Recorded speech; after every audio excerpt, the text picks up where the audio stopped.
سلامی گرم از داروخونه دکتر علمی. سلام هموطن، سلام ایرانی. خب یکم بریم واسه خرید. به پا نیفتی خانم براتی. خب قراره بریم پیکنیک یه جای خیلی باحال. بیاین با ما همراه شید.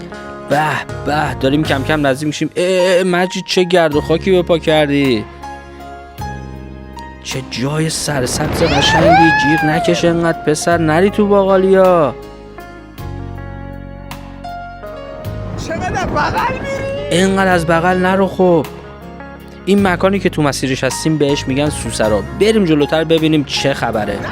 به به به این همه زیبایی. مرسی آقای فیلمبردار. کجا رو داری میگیری؟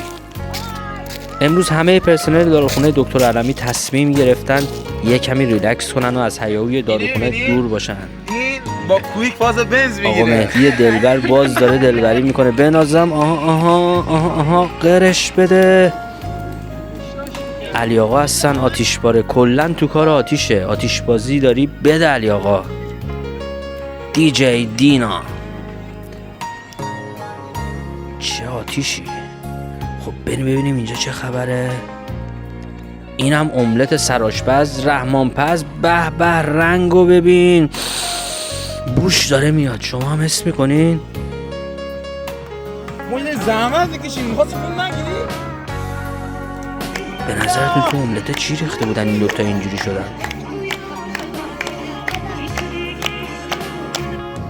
اوه بده بالا. باند دیجی دینا هم گنده شد. بده بالا. آخه مگه میشه؟ چی داشته تو اون املته؟ من چیزی نمیگم، فقط از صدا لذت ببرید.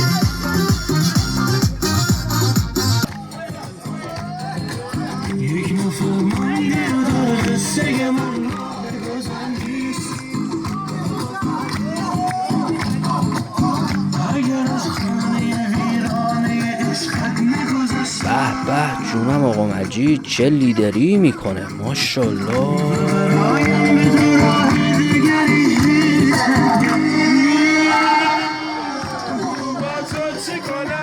آها جیغا دستا رو بیاره بالا. ماشاءالله رولا. چه گردنی، چه رقص گردنی. آفرین بابا.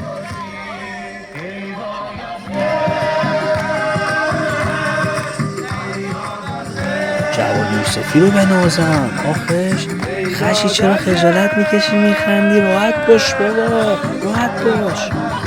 خب کم کم بریم واسه هضم غذا. ببینیم چه برنامه‌ای چیدن. به نظر من که فوتباله. خب بریم دیدار دو تیم خفن داروخونه دکتر علمی. علی چه دیری؟ آخه مگه میشه؟ مبین این چرگی. جواد یوسفی باز علی اینجا، علی اونجا. آتیش باره. چه پاسی. ماشاءالله رحمان هوا رو میشوته. مبین چه کفشایی داری. دمپاییه. وطنیوفسکی.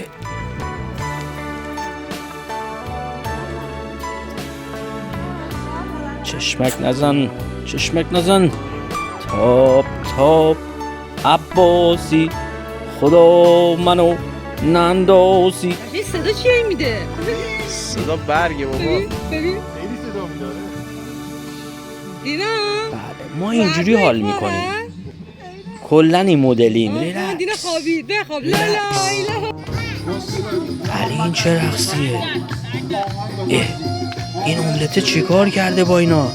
من فکر کردم فقط همین 3 نفر رو گرفته. مرسی وطنی. رقص دست راستی. بچه های مازندران حالا غریا دیسکویی ها. ماشالله. کردیه دیسکوییه. جونم علی. آها مجید زمین لرزه بم. آخه جواد گردنی. هدی خشی. ماشاءالله مهدی چه غری میده با اون کمر باریکش. بنازم. لطفا بچه هاتون رو بگیرید وسط. ما یه رقص تانگو داریم. خواهش میکنم آقا رولا برو کنار. بمونن آقا مجید علی آقا.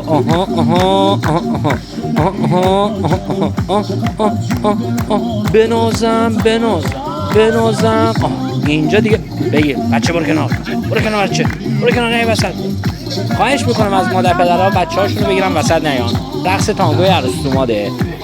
اونم مجید چی؟ اوه کمر شکست علی ولش کن به درد نمیخوره شما اصلا راضی نیستم ازتون. خب دیگه فکر کنم اثر املت پرید و دیجی که خسته، آتیش بارم که فسش در اومد و شب بخیر گود نایت. پایانی نداره